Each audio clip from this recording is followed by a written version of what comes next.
اس کی تین کیفیات ہو سکتی ہیں. کیوں اللہ کی طرف سے یہ چیزیں آتی ہیں؟ سب سے پہلی شے ہے، اب وہ جو آیات میں نے سنائی تھی وہ سن لیجیے پہلے ترجمہ. سورہ تغابن میں فرمایا ما صاب من مصیبت الا باذن اللہ. دیکھو کوئی مصیبت تم پر نہیں آ سکتی، نہیں آتی مگر اللہ کے اذن سے. ومن یؤمن باللہ، اور جو شخص اللہ پر ایمان رکھتا ہو یہدی قلبہ، اللہ اس کے دل کو ہدایت دے دیتا ہے، اس کے دل کو سکون عطا کر دیتا ہے. وہ راضی برضائے رب ہو جاتا ہے، اس میں شکوہ نہیں رہتا، اس میں شکایت نہیں ہوتی، اس میں تلخی نہیں ہوتی. کیوں ہو گیا، کیسے ہو گیا، کیوں ہو گیا، نہیں ہونا چاہیے، نہیں دیتے. یہ سارا جو پیچ آدمی کھاتا رہتا ہے نا اندر ہی اندر، وہ جو پیچ کھا رہا ہے، یہ سب پیچ سے نجات نہیں گئی. برو کشید سے پیچا کے ہست بود مرا، کہ اقدہا کے مقام رضا کشود مرا. یہ پیچ کھانا جو ہے، پیچا کے ہست بود، اس سے اللہ تعالیٰ نے مجھے نجات دے دی ہے مقام رضا کے ذریعے سے. کتنے بڑے بڑے عقدے میرے حل ہو گئے اس مقام رضا سے. کہ اقدہا کے مقام رضا کشود میرا، میرے تو بہت سے عقدے اس سے حل ہو گئے. اس حوالے سے ایک موٹی بات تو یہ ہو گئی، لیکن اب اس کو تین حصوں میں تقسیم کیجیے. پہلی بات یہ کہ یہ اللہ کی طرف سے آزمائش کے طور پر آتی ہے. آزمائش، میرا بندہ اس پر صبر کرتا ہے یا نہیں، یا میرے خلاف بکواس کرنے پر آمادہ ہو جاتا ہے. اللہ تو ایسا ہے، اللہ نے تو ہم پر کبھی کرم کیا ہی نہیں ہے، اللہ تو ظالم، معاذ اللہ معاذ اللہ معاذ اللہ. کہیں ایسا تو نہیں، میرا بندہ جو ہے تکلیف کو جھیلتا ہے میری وجہ سے، یہ سمجھ کے کہ اللہ کی طرف سے آئی. یہ سب جو ہے یہ بہت بڑی کامیابی ہے اگر انسان کو حاصل ہو جائے. اور اس صبر کے نتیجے میں دو اور باتیں پیدا ہوتی ہیں.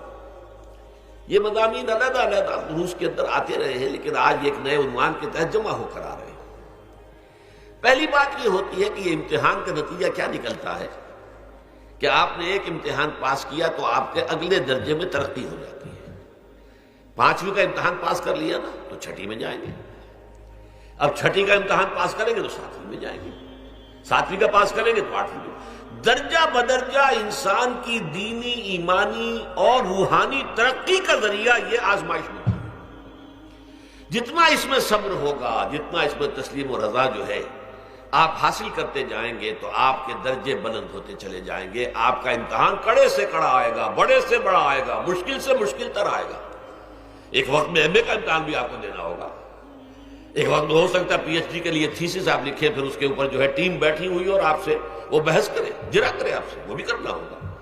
لیکن یہ کہ اگر پرائمری ہی میں فیل ہو گئے تو اس کا سوال ہی پیدا نہیں ہوتا کہ کبھی آپ ایم اے کا یا پی ایچ ڈی کا تھیسس بھی لکھیں. اور اسی کو دوسرے انداز میں کہا گیا ہے قرآن مجید میں وَلِيُبْلِيَ الْمُؤْمِنِينَ مِنْهُ بَلَاءً حَسَنًا.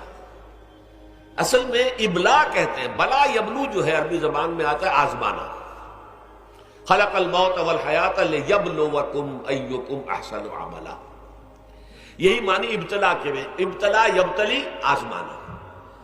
ابلا یبلی جو آتا ہے باب افعال سے، اس میں آتا ہے کسی کو کسی تکلیف میں ڈال کر اس کو نکھارنا، کہ اس کا جوہر نکھر جائے، اس کے اندر جو خیر ہے وہ اور چمک جائے، لوگوں کو بھی معلوم ہو جائے کہ یہ شخص اس مقام کا اہل ہے، اس کے اندر یہ صلاحیت ہے، اس میں یہ قوت موجود ہے. تو یہ گویا کہ اہل ایمان کی صلاحیتوں کو نکھارنے کے لیے اور ان کے درجات کی ترقی کے لیے بھی اللہ تعالیٰ دنیا کے اندر یہ مصیبتیں اور امتحانات جو ہیں آزمائش کے حوالے سے افراد پر بھی اجتماعی طور پر بھی لاتا ہے. اور ایک اس کا اور بھی ہے، اہل ایمان پر اس طرح کے ابتلاء و آزمائش کی ایک نوعیت اور بھی ہے، اور وہ یہ ہے کہ جو بھی آپ سے غیر ارادی طور پر یا یہ کہ آپ نے کوئی گناہ ارادی طور پر بھی کر لیا، اللہ تعالیٰ اس کی سزا اسی دنیا میں دے کر آخرت کی سزا سے محفوظ کر دیتا. گویا کہ اس سے بڑا خیر کیا ہوگا؟ یہاں کی سزا کیا ہے؟ جھیل لی آپ نے، بخار آ گیا، ٹانگ ٹوٹ گئی، چلیے 3 مہینے آپ بستر پر پڑے رہے نا، اور کیا ہوا؟ کچھ نہیں. لیکن یہ کہ آخرت کی سزا ملتی ہے بہت عظیم ہوتی ہے.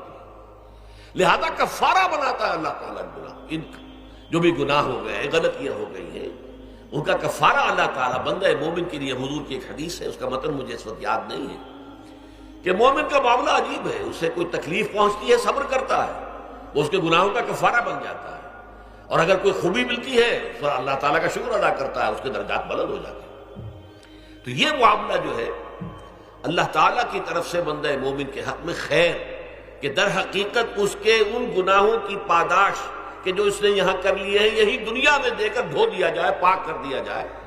جیسے آپ کو معلوم ہے دھوبی جو ہے کپڑے کو بھٹی میں چڑھاتا ہے، گرم پانی میں ڈالتا ہے، نہیں ڈالتا، تاکہ اس کا میل نکلے، اس کے آگے پٹکتا بھی ہے ذرا اس کو تاکہ وہ میل اچھی طرح چھٹ جائے اس سے۔